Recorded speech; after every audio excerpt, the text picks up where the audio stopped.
mugire mukurikirane radiyo Cirimoso isoko ry'ukuri. Turongeye kubaha ikaze inshuti bagenzi mukurikirana ibiganiro vya radiyo Cirimoso. Uyu ni wa mwanya tubashikiriza intahe z'abacitse ku icumu ndetse n'abiboneye amaso mu yandi ihonyabwoko ryakorewe abatutsi muri Gitugutu 1993. Nk'uko duheruka kubibashikiriza mu biganiro duheruka, twarababwiye ko intara ya Karusi ari imwe mu zasinzikajwe cane n'ako kabi kabishe. Ariko baca umugani mu Kirundi ngo imanga ntimarira imana. Twaronse umucikacumu avuka muri komine Buhiga ashaka kusangiza abarundi ayo yabonye muri ivyo bihe. Reka tumutege yompi. Ukuri, ubutungane niyo nzira y'amahoro. Ihonyabwoko ryabaye 1993 mu ntara ya Karusi. Si caduka, si ibintu vyadutse ngo nuko Ndadaye Melchior agandaguwe. Oya, urabona ko ari ibintu vyari vyarateguwe kuko nari muto ariko vyinshi nabibona kuko twarakinana n'abandi bana twigana kw'ishure, nari natanguye ishure, tukabona abakozi bo mu rugo, ababanyi, ukuntu ivyo bavuga, ivyo batubwira, n'abana twigana mbere hari amajambo batubwira twe ntitwari bwamenye vyinshi ngo tumenye ivy'ubwoko, kumenya ngo aba n'abahutu aba n'abatutsi, kiretse ko mu myiyamamazo niho twagiye kubona ko bikomeye kuko baraza bakatubwira abakozi bakora mu rugo, bakatubwira ko inyuma y'intsinzi ko gutsinda Ndadaye ari kashi, kandi inyuma yo gutsinda amatongo dufise bazoca bayatwara, bazoca bayabo, mbere abagore b'abatutsikazi bakaba abagore babo. Murumva ko hariho dufate nk'akarorero, iwacu hariho abagabo baza bagakora bakirwa bakora ibikorwa mu rugo, mbese n'abagore babo, hanyuma bagataha iwabo mu ngo zabo.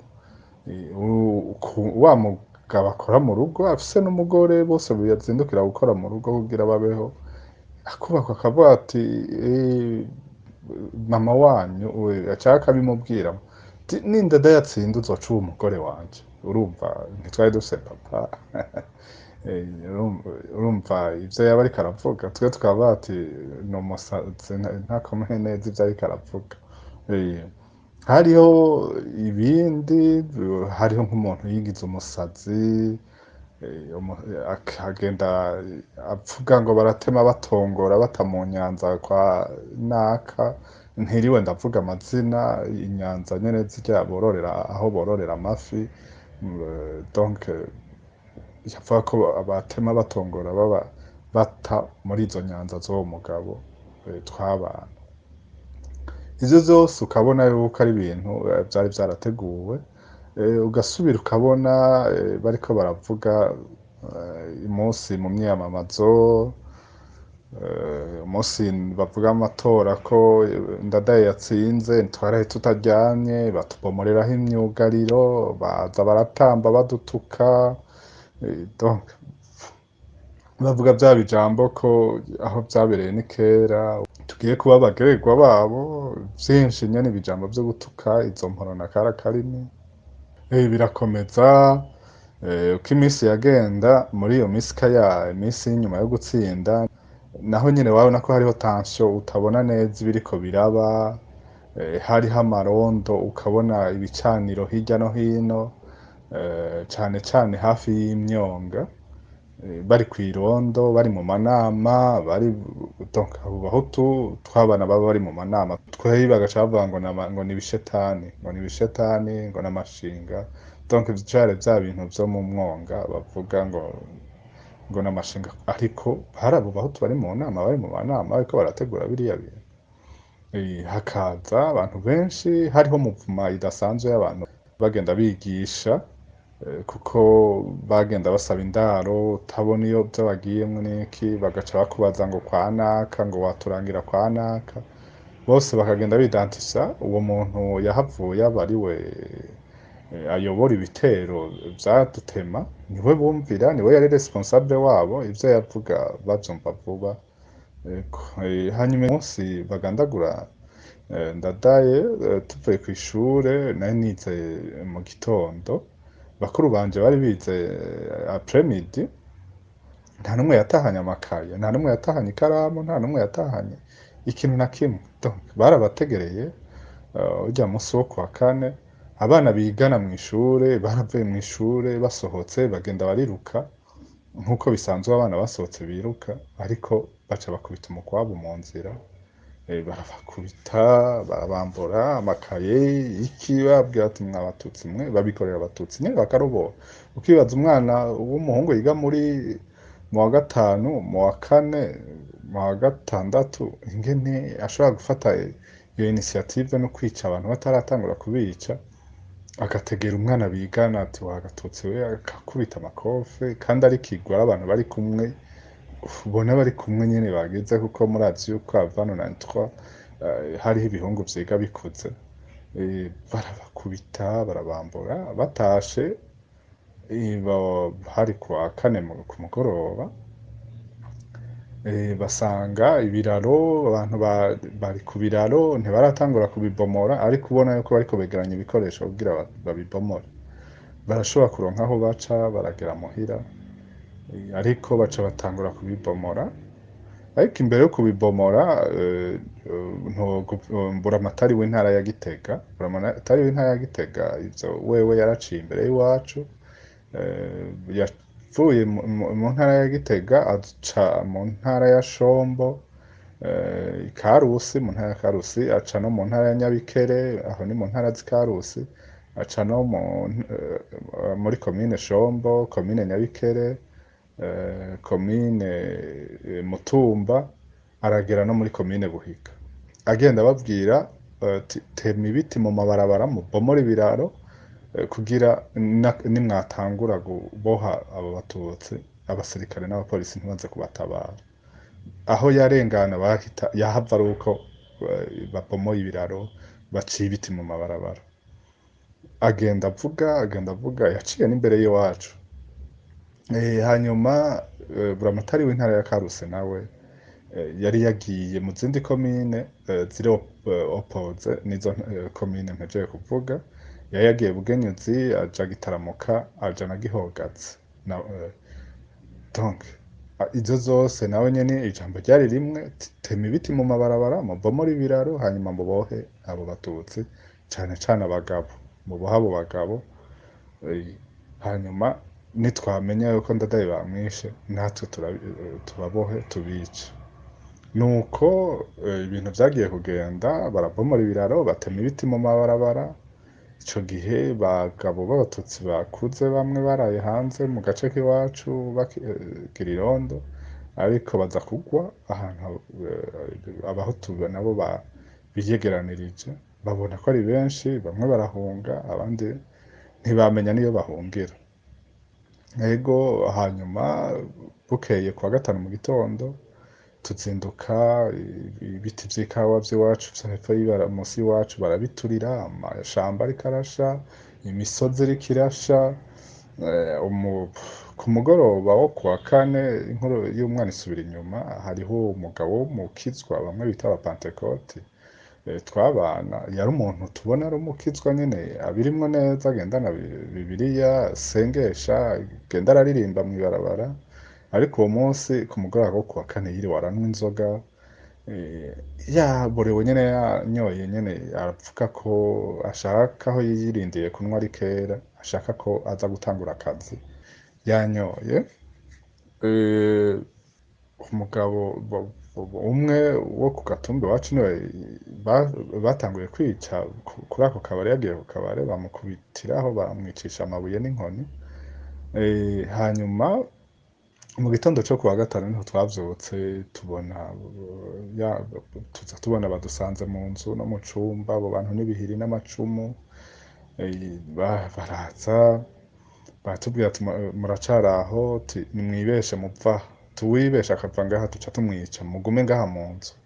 ariko nyene kwa bafise ibihiri barongowe na wa mukizwa wundi twahora tuvuga ko ari umuntu w'intore, kuko iwabo bari abantu bavuga ngo barya abantu, ariko ukabona ari umukizwa turavuga ati wewe yaratandukanye n'ivyaha vya se n'ivy'iwabo vyo kuroga. Hanyuma turagenda mu gitondo tuja kwinyegeza ku rugo rw'umututsi yari hirya ari extremité y'iyo village, ariko baza kudusangayo naho nyene baravuga ati bagenda ari kigwi, imihoro, amacumu, imipanga, ubuhiri, ibintu vyinshi n'imiheto n'imyambi. Baravuga bati tubice, umushefu wabo aravuga ati oya banza mubareke, kuko serugo umugabo w'aho hantu ntibari bwamubone, baravuga bati banza mubareke turaza kubica nyuma tumubonye, aba bana ntaho badusigira n'aba bagore, reka tubanze dushake bariya bagabo. Bagiye natwe duca turahava dusubira muhira, tukigera muhira neza kuko twaba kwibarabara, tukigera muhira niho twagiye tubona ikirongo c'abahutu bo ku mitumba igera kuri 3 yo mu gace k'iwacu, benshi umwe wese afise ikigwanisho, ubuhiri, icumu, umuhoro, umupanga, ibintu vyinshi, intambi. Bakigera vyanka ko twiruka dusubira inyuma tugwa igihumura, tuguma duhagaze nyene imbere yabo kwibarabara, nabo bagenda bararirimba ibiririmbo, baradushikira baca barahagarara imbere yacu, haca haza umugabo yitwa Seromba yacuruza muri butike kuri centre Karusi. Uwo mugabo aca avuga ati arabahagarika, arabavuga ati no ntibishoboka, mwebwe murababona ngaho imbere yanyu, kandi yari atuzi kuko twagurira ibintu iwe, ati murabona ngaho imbere yanyu ngo mukabarengana, kandi aho gutangura kubica, ati mvuye Karusi kuri centre, abasirikare n'abapolisi bariko baraza, bahava basanga mutarabica, gira vuba mubice, ati ngaba, ati nibasanga batarabica bazoba bakize. Baca baragira akanama k'abashefu nk'abantu nka 5, baravugana imbere yacu. Ivyo bavuganye ntitwavyumvise, twumvise ayo majambo ko uwo mugabo yariko aravugira hejuru. Abo bandi baca baravugana nyene, bahejeje kuvugana tubona baramanutse, ntibatufashe, baramanutse bakomeje bamanuka. Munsi yacu hariho akantu k'agakorose, hamwe ukarenganya utabona ukarenganya utamubona. Baragenda barakarenga, bakiza kukarenga natwe duca dukata turiruka tuduga sanse contraire iyo baca, turiruka tukigera nko ku metero nk'150, tuzumva imiryango iwacu baraje barakubita ati sohoka, twabonye mwiyugaranye, sohoka. Barahonda, bamwe buriye hejuru ku mabati bakuraho amabati, abandi babomora imiryango, mu nzu hariya ibitungwa, ibiryo byose bariba basahura bagira. Twe natwe tukomeza twiruka turagenda, bari bazi ko twiyugaraniye indani kuko bari badusize aho, ntibari bazi ko turi buhave. Hanyuma turara mu gahinga, turaye mu gahinga, buraca mu gitondo turiyegeranya tubonana n'abandi baraye muri iryo shamba, abatutsi bo muri famiye n'inshuti n'ababanyi. Niho inzara yari tumereye nabi cane, abavyeyi bamwe baravuga ati abana ntibotugwako n'inzara, reka bashake batwice, reka tuje kurondera ico tugaburira abana hako batupfiraho n'inzara. Tumanutse kuwa 5 mu gitondo, kuwa 6 ko twaraye amajoro 2 mw'ishamba, kuwa 6 niho twamanutse.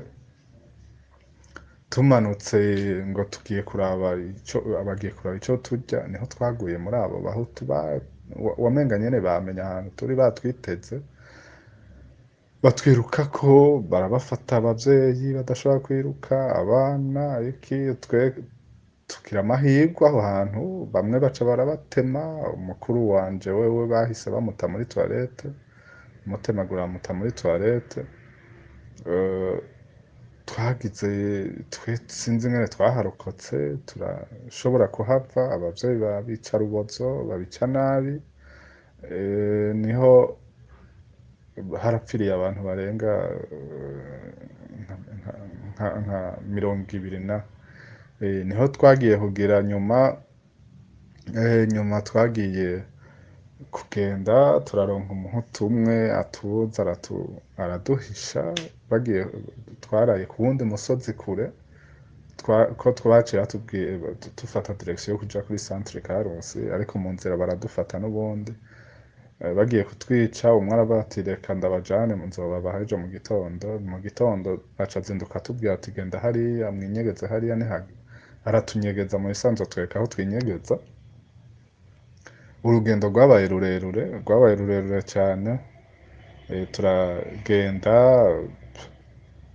turashika nyuma y'iminsi irenga 5 turashika kuri centre Karusi dushikira mu bandi aho baraza kudusanga ngo baduteme naho nyene aho twahungiye Imana igakinga nico gituma tuvuga tuti niho nyabwoko ryari ryateguwe n'umugambwe Sahwanya Frodebu umugambi wabo urazwi no guhonya abatutsi kandi barabikora barabivuga bakabishira no mu ngiro nta gitangaje kirimwo rero sinumva ingene amakunga turekera kubicanya nkabo ukuri ubutungane niyo nzira y'amahoro. turangije dushimira mwese mwakurikiranye ibiganiro vyacu naho ubutaha tugire Uburundi buziriho nyabwoko murakoze. Iyi mwariko murumviriza ni Radio Chirimoso.